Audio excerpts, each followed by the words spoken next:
When Isuzu showcased the V-Cross in 2016, it was India's first introduction to a proper lifestyle vehicle.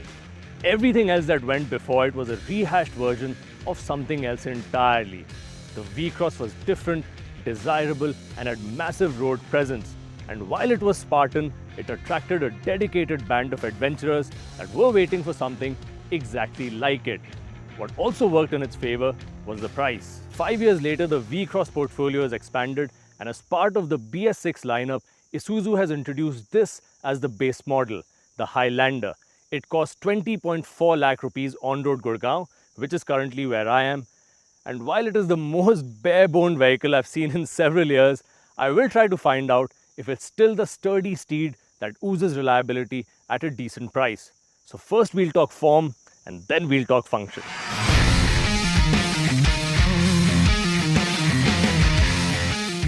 For a pickup truck that aims to inject masculinity in basic everyday chores, the Highlander's clearly been skipping leg days at the gym.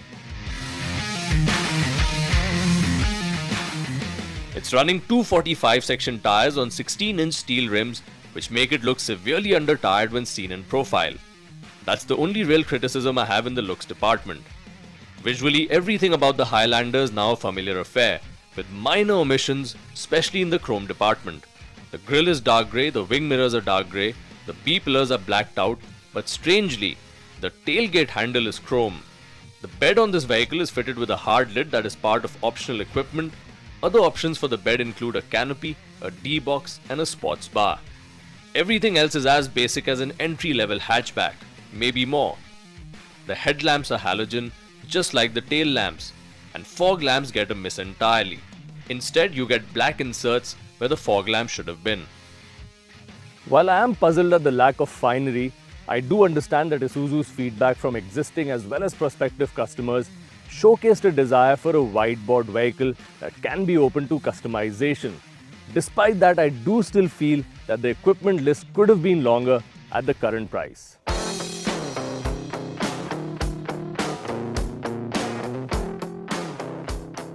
And same for the interior. Forget bells and whistles, you don't even have some basic equipment. For example, I've spent an inordinate amount of time trying to find the adjuster for the outside rear view mirror, only to realize in bafflement that it doesn't exist. So the only way to adjust the outside rear view mirror is to roll down the window, adjust it manually, which leaves fingerprint marks and triggers an OCD. So then you have to clean those and then you have to repeat the entire process for the other side. You get the drift.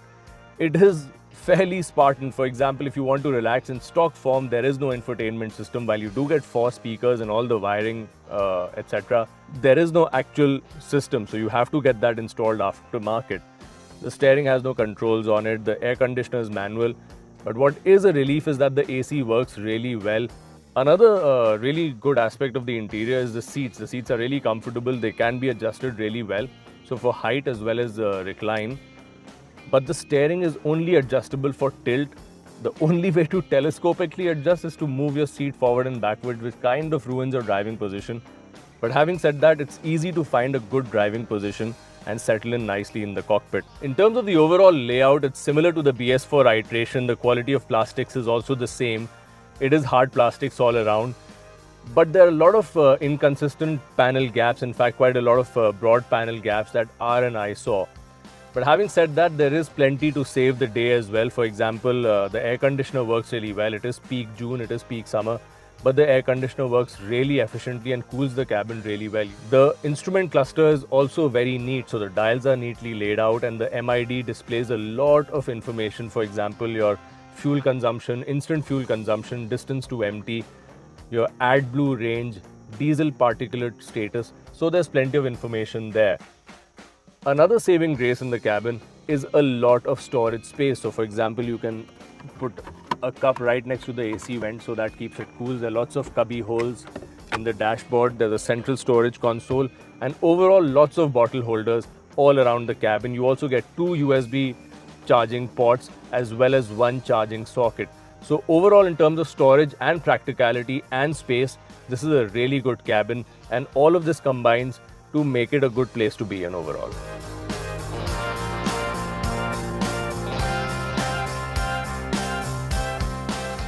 Now for all the things that you don't get, you do get a lot of space in the cabin. So with the driver's seat adjusted to my relaxed driving position, there's ample of room at the back. So there's a lot of knee room and there's a lot of space for me to tuck in my feet as well.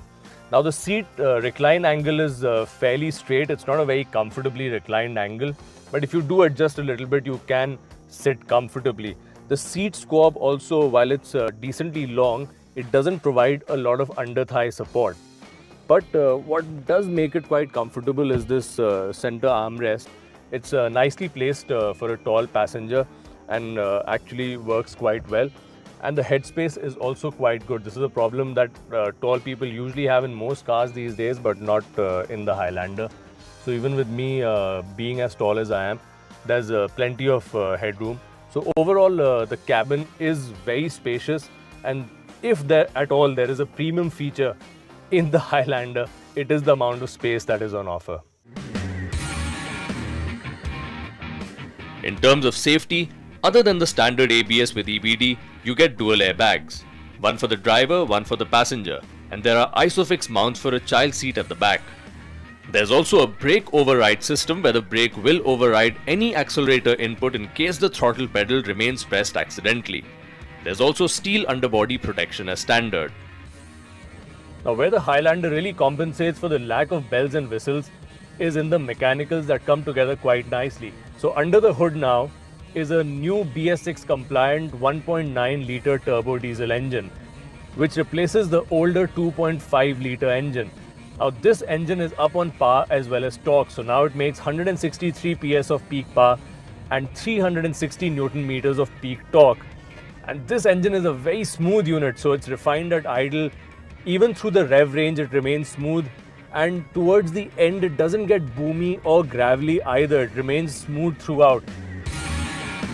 Power delivery is good in lower RPMs and the engine feels tractable at low speeds and higher gears. Torque really begins to build up only at 2000 RPM, but the torque band is quite narrow. However, revving the engine harder doesn't make it feel flat. It continues to build up power till the 4000 RPM red line, where you're met with a soft limiter. But all this is primarily only to test the range of performance. In the real-world driving cycle, the Highlander feels best between 1500 to 2500 RPM and gets the job done fairly easily. The gearbox is a 6-speed manual transmission that channels power to the rear wheels only.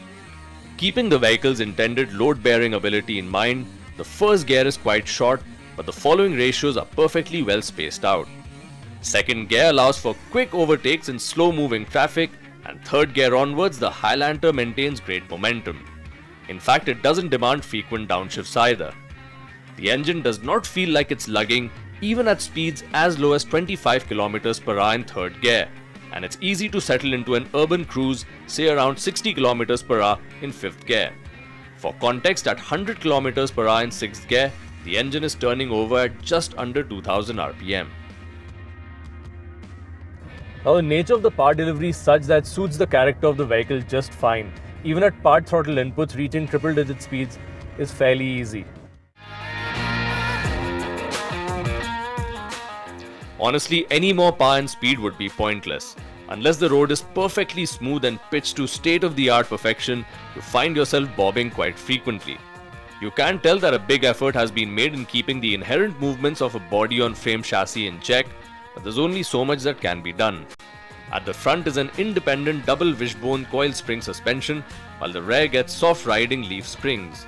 Again, keeping in mind the load-bearing intent of this lifestyle-oriented utility vehicle.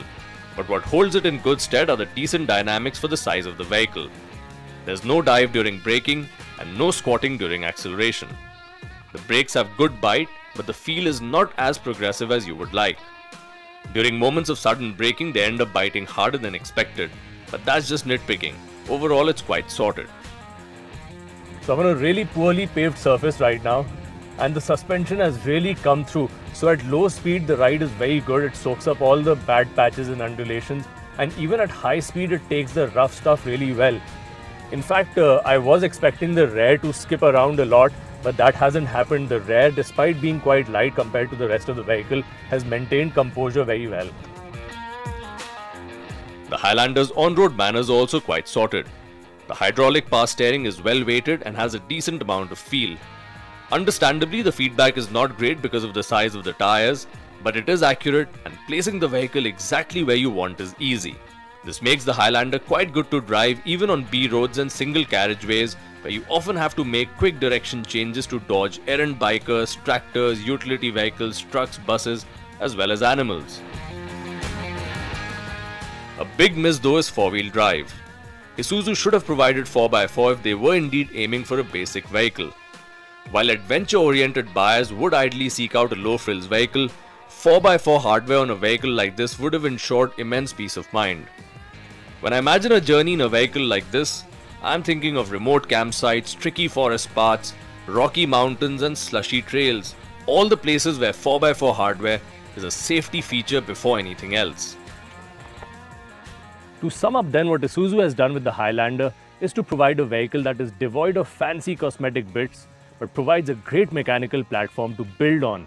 The build quality is tough, the engine is smooth and robust, the gearbox works really well with well-spaced ratios, and the suspension is great on bad roads and more than passes muster on highways for touring. The only fly in the ointment is the seemingly high price, but then high prices are not limited to just Isuzu. The auto industry overall has passed on high input costs to the consumer. We are in a market, for example, where a premium hatchback now sells for over 13 lakh rupees. It was unthinkable a few years ago. So the switch over to BS6 has added costs. Other material costs have gone up, steel for example, and you, my friend, have to pay for all of that. And yes, this should have been a sub 15 lakh rupee vehicle, but it's not. And that's just how the